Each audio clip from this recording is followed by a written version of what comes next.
Hello, everybody. Well, we've been talking about hidden things and things which cannot be hidden, which is the church. But now one of the things we need to be thinking about is, why would God wait 2,000 years before letting people know that there's more than one rapture? I wonder why. Oh, I know why. Okay, get out your concordance and look up the word test. Yeah, we notice that not only did God test his people in the Old Testament, but Jesus also tested his disciples. Let's look at Jeremiah 17:10. It says, I, the Lord, search the heart. I test the mind, even to give to each man according to his ways, according to the results of his deeds. The things that we believe in affect our ways, our actions, and all of our actions has a result. Now let's take a look at John chapter 6, verses 5 and 6. Therefore, Jesus, lifting up his eyes and seeing that a large crowd was coming to him, said to Philip, Where are we to buy bread so that these may eat? This he was saying to test him, for he himself knew what he was intending to do. Okay, so you see here that God creates situations where we can be tested on an individual basis. This was to Philip. And what I see here that's so interesting is that Jesus asked Philip a leading question. It almost seems unfair because it suggested to Philip that he needed to buy food, so where are you going to buy it at? Yet, we know that the 5 loaves and 2 fishes were brought to them at no cost and used to feed the 5,000. And think about this. God tested Abraham. Well, Abraham possessed faith seed. And what was so interesting about when God tested Abraham about offering up his son Isaac is that it happened after Abraham had already sent Hagar and Ishmael away. And we know Abraham loved Ishmael. So you would have thought that would have been a big enough test. But now God asking Abraham to offer up his son Isaac, he could have potentially been left with no son whatsoever. He would have lost Ishmael and now not have Isaac. So these situations tell us that God even tests the mature. None of us are above being tested. This is why we must be in the Word daily, prayerfully meditating and thinking about what is being communicated to us through the Scriptures. God is testing his household, and he has to test his household by the same criteria that he tested his household 2,000 years ago. Otherwise, he is not a just God. So what was the problem with his household 2,000 years ago? Well, the people were all relying more on the professional rabbis to do their thinking and studying for them.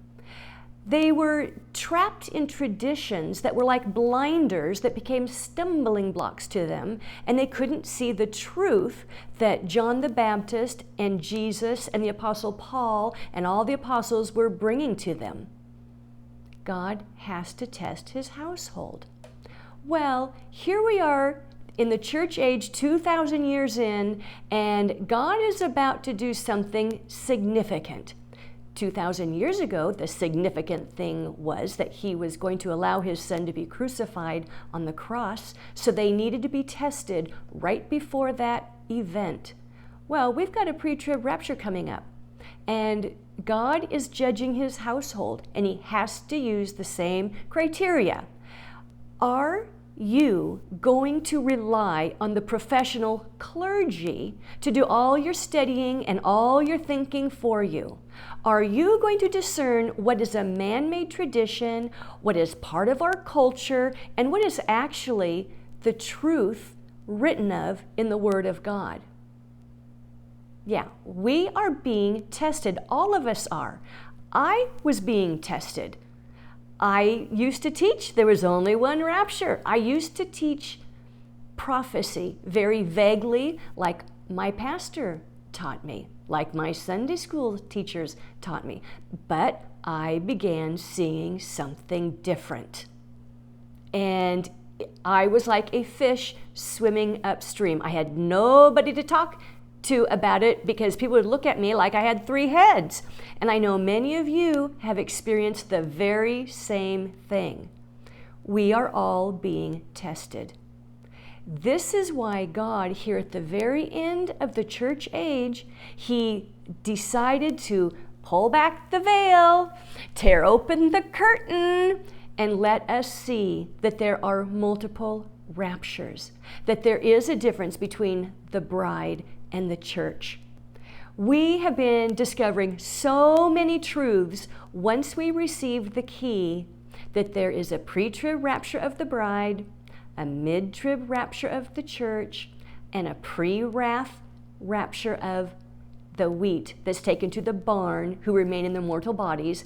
And there is going to be an amazing scene of events and series of events right after the tribulation is over. And I do want to spend more time teaching on that, but it's just right now so important that we see and that we teach and that we spread the word that there's more than one rapture.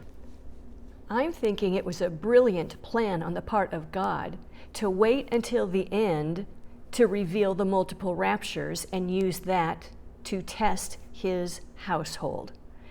It's a doctrine that really does separate who is ready to go up, who has been diligently preparing themselves to go up for the rapture, and who has been lax, who isn't fully committed. Of course, they're saved. They know Jesus. They are in the household. But who really has faith and the knowledge and understanding that we are in the end right now?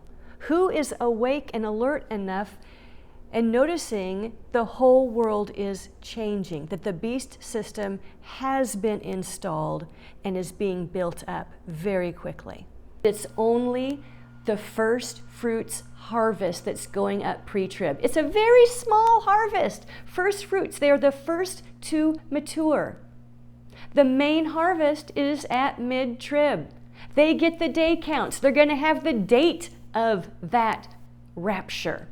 And then there's the pre-wrath, just in the nick of time before God begins pouring out His wrath on the 6th year of the tribulation, on the Day of Atonement. It's the day that lasts a year. Jesus comes back on the 7th year, on the Day of Atonement, to clean up the mafia bosses. All right? So this is why it is so important to be studying these things out and be connecting the dots. And I will have to say that once you've got this key of the 3 raptures before the second coming, the second advent of Christ, that's when He actually, puts His feet back on earth. Once you have that information, you can so much more easily begin piecing Bible prophecy together. All your questions start being answered. But it is a process. But anyways, I want you to be encouraged. And this was hidden. He purposely obscured it. He has made it very challenging to understand because it needed to remain hidden until these last days. I just want to thank you so much for being with me, and thank you for your amazing comments, your encouragement, because this is a challenge, isn't it? We're all in this together, and it's an amazing journey, and I love being on this journey with you. So I'll talk to you later. Bye.